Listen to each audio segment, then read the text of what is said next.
final table, you were talking about culture change. What works in shifting culture?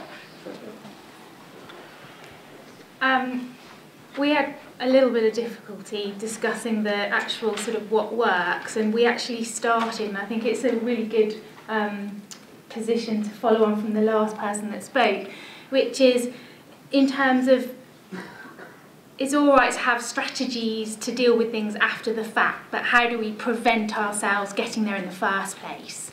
And so really, how do we stop and prevent that process of people becoming desensitised, and how do we keep people fresh and like it's their first week of work every week? It's a question. What answer did you give? No, I know, I'm just explaining. We didn't really.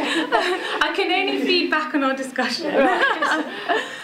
We talked about clinical governance and how important that is, and that it sets the tone of what's acceptable and what's not acceptable, and that within all hospitals there are processes that to achieve good practice, and it's just that those processes aren't being enforced, and that's basically sort of what leads to problems. Does anyone else want to add? No. Yeah, so we did reflect on one case study of major culture change, and one of the difficulties of making policy in this area is it's clearly non-linear. I've seen people throw huge amounts of effort at culture change and get virtually nowhere.